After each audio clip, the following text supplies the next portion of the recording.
We have prepared a few distractor odors for our next sessions on the scent wheel with Kool. So we have packaging of soy sauce, we have peanut butter, we have some protein powder, we have salami, we have again some soy sauce, we have Maggi, which is weird Austrian flavor for whatever you want to eat with it. We have what we call quark or quark. How do you say it? Quark. Yeah. Okay. Then we have some packaged sugar. We have something that our Australian friend had in his pockets. We have some garlic, just some plastic baggie, and again some soy sauce packaging. So these are new distractor odors that I haven't yet introduced to Kool. So we will see how he will perform on that. Here we have all our target odors. So we have the casings of shot rounds, different calibers. We will go through that later on. And also 9mm. But first we will prepare for a training session on the scent wheel. So this is our scent wheel. And before we start, we want to set up everything that we need. We have a scent wheel with 12 arms, so 12 boxes, and we will have either 12 distractor odors in it, or we have 11 distractors and at least one target odor. But I also want to give the dog a chance to experience some blank searches. So we just add now, minimum is 1, maximum is 24, meaning that if we hit 1 to 12, we hide the target odor in the certain number that is spit out by the randomizer. If the randomizer gives us 13 to 24, it will always be a blank search. So let's see what it gives us for the first 10 rounds. So we have 3, 5, 2, blank, blank, blank, 5, blank, blank, 2. And well, that's basically it. That's what we will work with in the warm-up exercise before we go and do some single blinds. Right now we are also preparing the samples with target odor. I don't know what we have already filled in here. Let me check. So these are AK rounds. Here we have NATO 223. This is the 277 Fury, Sig Fury stuff, and 9mm in metal casing.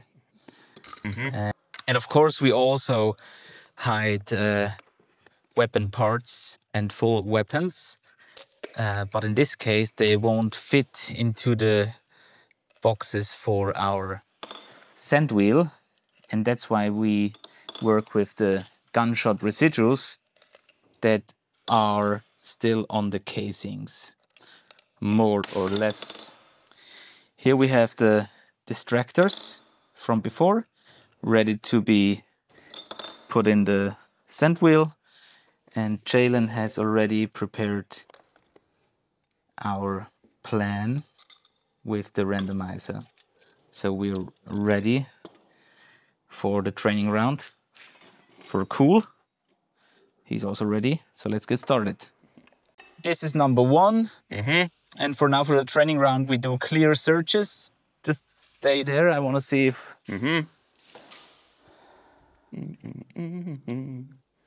Yeah, that's fine. So Jalen will assist me in adding the target odors according to the plan. He will also replace the distractor scents. So right now we have 12 distractor scents, different kinds, in the scent wheel.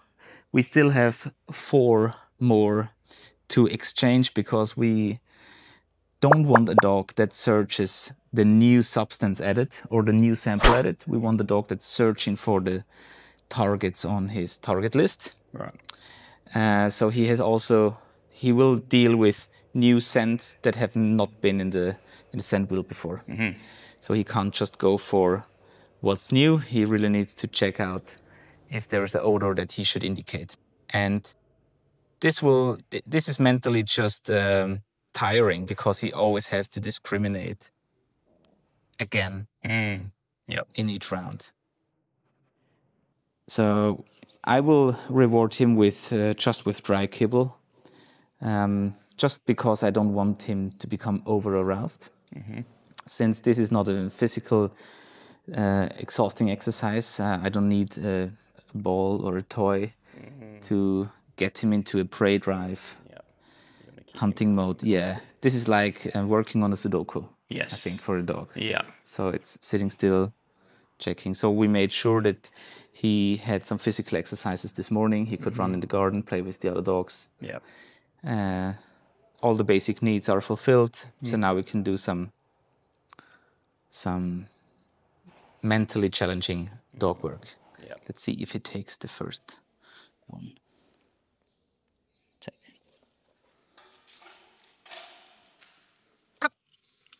Very good. Bingo. Right, 5. Liegen.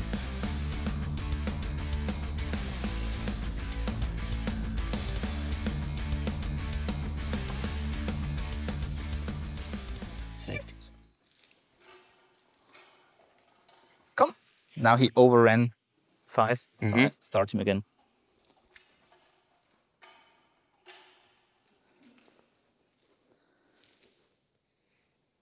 Cut. Bingo. Right. Now we'll make him finish the scent wheel and you can just continue preparing. Come. Good. When I say the CUT,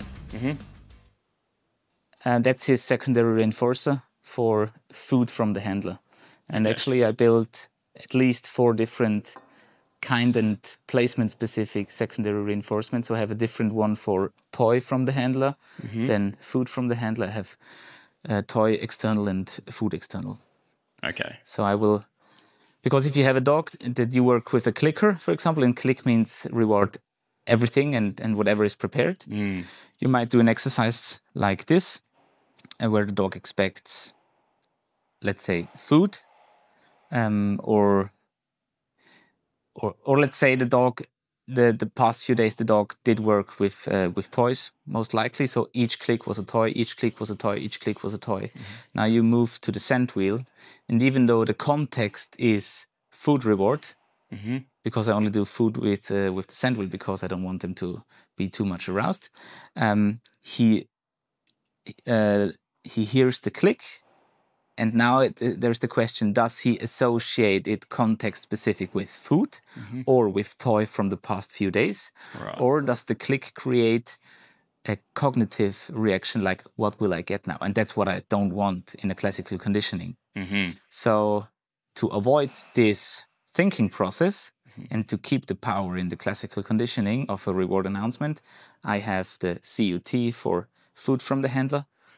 I have the set IP for toy from the handler, and then it's always crystal clear for the dog, right? Yep. It's like wine and water. Yeah, contextual rules. Either I say I give you a drink and you never know what's happening, and sometimes you might be up to a wine or you're just really thirsty, and if I announce the wine, you can at least get yourself ready for what's happening, right? Yeah. Okay, what's the next? We are up to 2. Setzen. Take. Come. That was interesting. So I started him accidentally on 12, and he did show false positive. Setzen. Take. Mitte. So this was correct. But now I want to prove if he's able to search from 11, 12, 1, 2 indication. So now I did not reward him. Let's see if he's managing. Super. Liegen. Blank. Setzen. Zack.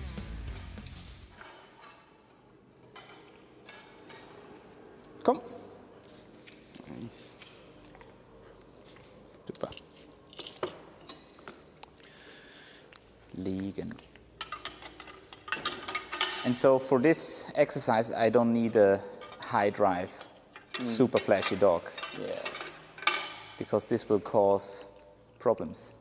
Yeah. You want to And have for sure, he's getting 6 this year, so he's not a beginner anymore. So I can also stress him with not working constantly. So we can have a chat, etc. I won't do that with a younger dog. Yeah. But even with a younger dog, I will try to keep the arousal quite low. Right. We just need a reward that is a real reinforcer. Yeah. Yeah. Blank. Blank again. Check.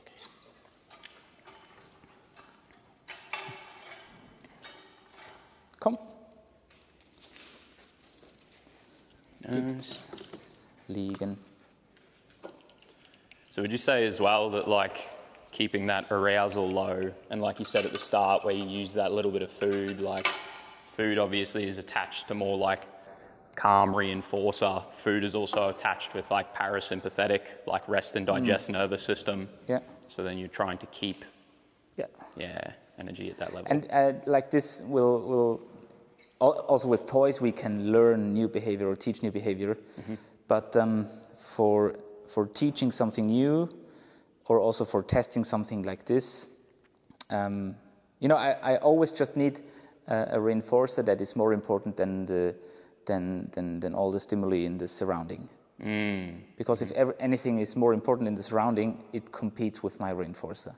Right. But here, this kibble, this folic is high enough. And also the context for a dog is like, okay, I should concentrate on this. So if we were in a different surrounding, outside or in a shopping mall, etc., I might need something with more quality. But maybe I would still choose food, like a piece of cheese or sausage or whatever. Yeah. Blank again for this one too. Yeah.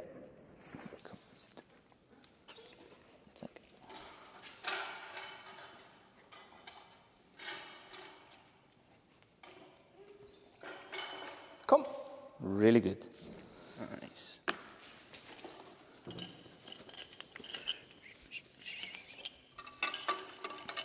Do you know the difference between a reward and a reinforcer?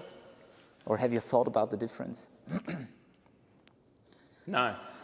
So a reinforcer per definition will make behavior more likely, especially the behavior that was shown when the reinforcer was presented. Mm-hmm. And you also know that the learner decides what is reinforcing, not I. Mm-hmm. So I could choose kibble, but maybe he does not like kibble. Yeah. So the learner always decides what is a reinforcer. The better I know the learner, the better I know what a reinforcer might be. Mm-hmm. So a reinforcer will make, in future, behavior more likely, and a reward might have the potential to be a reinforcer, but in a certain context it's not, because it's too low level, it's competing with the surrounding. Or the dog might have expected something else. So let's say he would have expected toy and a playful tug of war game afterwards, so with very high arousal. Mm-hmm. He might, in like an effect, take the food, but it's like swallowing a fly that comes by. It's not rewarding. It's just like something that you take with it, but you're still waiting for your actual reinforcer. And if that's not happening, so if the actual reinforcer that the learner is waiting for is not happening, then this that could actually be a reward as a reinforcer might even become a punishment, because you're always giving something that he's not expecting, so he gets not frustrated, but also frustrated, but it's like disappointed. It harshes his and being disappointed is like being punished. Yeah. You know, it feels bad. Yeah. Yep. So, and that's why again we use kind and placement specific secondary reinforcements to avoid what was I saying? Disappointment. Yeah. Yep.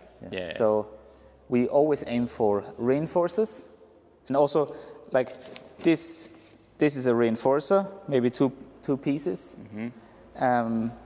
This might be a reward, but it could be disappointing. You know? Yep. So depending on like the context, Yeah. that's going to drive whether. Yeah, exactly. Yes. Okay. 5 for this one. Sitzen. Zeig.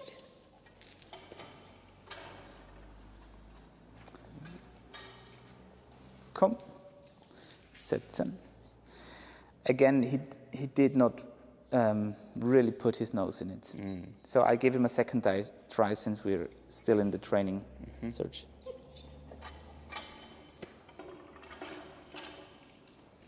That's it.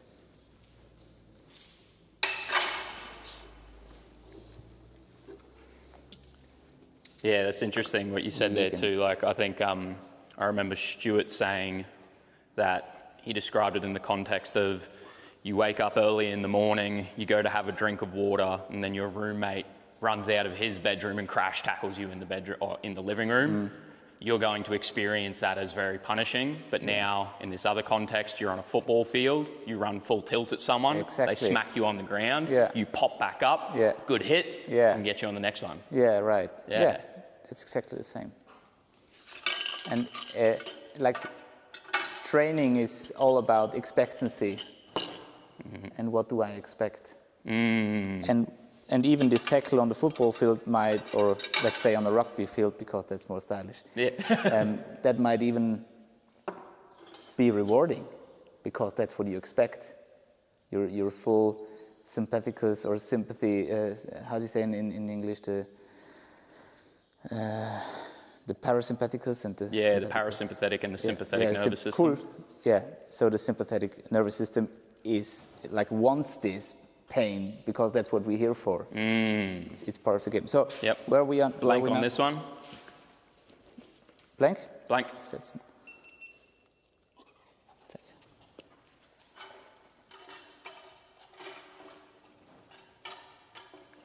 Kom. Liegen. Another blank on this one.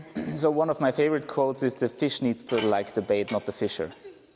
Yeah. So we always have to remember that we need to prepare something that the dog wants, not what we think the dog likes. Yep. That's like when you would go out fishing in Australia, and if you're going out for mackerel, then like you might be mainly using like pilchard or like live bait.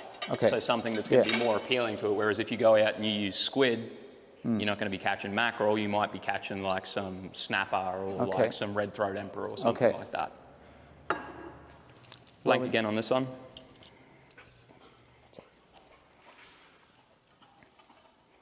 Come.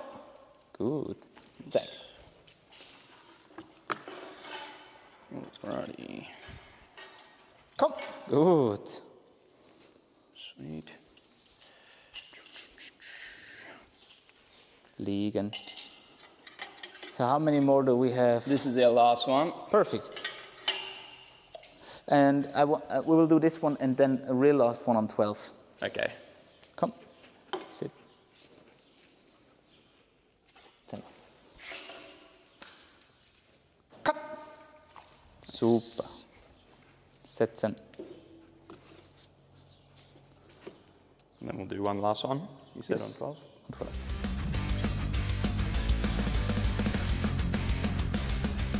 Come. Sit. Sit.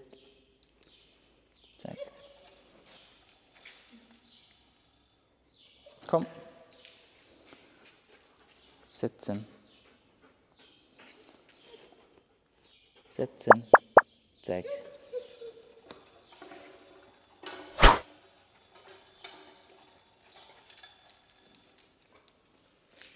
Mitte. Fertig. Gut gemacht. Nice. So this is it. Let's give the dog a break. And So I think actually he didn't really have any issues. We had two false positives. So we have false positive, true positive, false negative, true negative. But I think those were not because of the odor. It might have been some insecurity or some movement from me. So I will try to, when we do the single blinds, I will try to do a step back and just leave him alone. Can some of those, like in between the reps where we were sort of chatting a little bit as well, can that add? Probably. So in the single blind, we will really, cool, super. We will focus on just the work, and then we can chat again. So then we can discuss the results. Yeah. Perfect. Good. Yeah. Sounds good.